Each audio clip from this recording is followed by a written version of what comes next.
വാർഷിക അറ്റകുറ്റപ്പണികൾക്കായി കയറ്റിയ ചുക്കുവള്ളം പഞ്ചായത്തിന്റെ ആംബുലൻസ് മാസങ്ങളായി കട്ടപ്പുറത്ത് നഗരത്തിൽ പുതിയ ഭരണസമിതി നടത്തുന്ന പ്രചരണം വാസ്തവവിരുദ്ധമെന്ന് മുൻ ആരോഗ്യ വിദ്യാഭ്യാസ standing committee chairman Mathew P.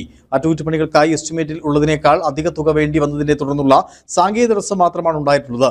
തെരഞ്ഞെടുപ്പ് പ്രവർത്തനങ്ങൾ മൂലമാണ് സാങ്കേതിക അനുമതി പത്രം ലഭിക്കുന്നതിന് താമസം നേരിട്ടത്. ഇത് മറച്ചുവെച്ചുകൊണ്ട് തെറ്റിദ്ധാരണ പരത്താനും LDF ഭരണസമിതിയെ കരിവാരിത്തേക്കാനും നടത്തുന്ന നീക്കം അപലപനീയമാണെന്നും മാത്യു പി പറഞ്ഞു.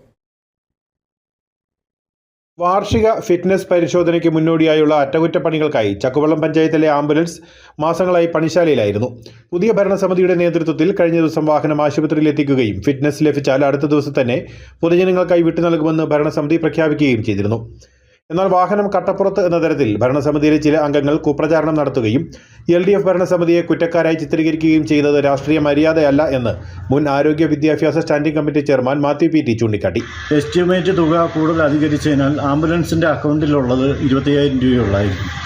അതുകൊണ്ട് മെഡിക്കൽ ഓഫീസർ കത്ത് കഴിഞ്ഞ LDFിൻ്റെ ഭരണസമിതിക്ക് കത്ത് തരികയും ആ കത്ത് കമ്മിറ്റിയിൽ ഉൾപ്പെടുത്തുകയും കമ്മിറ്റി ചർച്ച ചെയ്ത് 50,000 രൂപ ആംബുലൻസ് മെയിൻ്റനൻസിനായിട്ട് ഫണ്ട് അനുവദിക്കുകയും അത് അവസാന സമയമായതുകൊണ്ട് റിവിഷന് പോകണമായിരുന്നു. പ്രോജക്റ്റ് റിവിഷന് DPCക്ക് പോയി അംഗീകാരം കിട്ടി.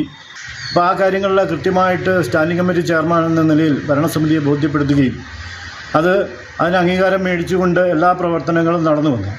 എന്നാൽ ശരിക്കും വാസ്തവവിരുദ്ധമായിട്ട് ജനങ്ങളെ തെറ്റിദ്ധരിപ്പിച്ചുകൊണ്ട് എന്തോ കൗശല ബുദ്ധിയോ അതല്ലെങ്കിൽ ഷോ കാണിക്കുന്നതായിട്ട് എനിക്ക് തോന്നിയത്. എന്ത് സമർപ്പണമാണ് ആംബുലൻസ്? പുതിയ ആംബുലൻസ് മേടിച്ചിട്ടാണോ അവർ സമർപ്പിച്ചത്? ഈ ആംബുലൻസ് ഇവിടെ ടെസ്റ്റിംഗ് പണി പൂർത്തീകരിച്ച് വേണം ആശുപത്രിയിലേക്ക് കൈമാറേണ്ടത്. ഇപ്പോഴും സ്റ്റേറ്റ് ഹെൽത്തിൽ നിന്ന് ആ ബില്ല് പാസ്സായി വന്നിട്ടില്ല. ഞാൻ മനസ്സിലാക്കിയതുകൊണ്ട് വർക്ക്ഷോപ്പുകാരനെ വിളിച്ചപ്പം ജയന് 15 ദിവസത്തിനകം പൈസ കയ്യിൽ നിന്ന് കൊടുത്തോളാം എന്നൊക്കെ പറഞ്ഞാണ് വണ്ടി എടുത്ത് ഇവിടെ കൊണ്ടിട്ടത്. 15 ദിവസങ്ങളിൽ വണ്ടി കൊടുത്ത് നമുക്ക് പൈസ ബില്ല് മാറി കൊടുക്കാൻ കഴിഞ്ഞില്ലെങ്കിൽ വാഹനം അദ്ദേഹം വന്ന് പിടിക്കുന്ന അവസ്ഥയൊക്കെ ഉണ്ടാകാൻ സാധ്യതയുണ്ട്.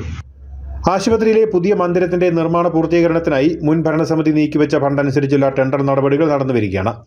മാസങ്ങൾക്ക് മുമ്പ് ടെൻഡർ നടപടികൾ പൂർത്തീകരിച്ച വിവിധ റോഡുകളുടെ നിർമ്മാണ പ്രവർത്തനങ്ങളും ഏതാനും ആഴ്ചകൾക്കുള്ളിൽ പൂർത്തീകരിക്കുമെന്നും അദ്ദേഹം പറഞ്ഞു. News bureau, Anakkara.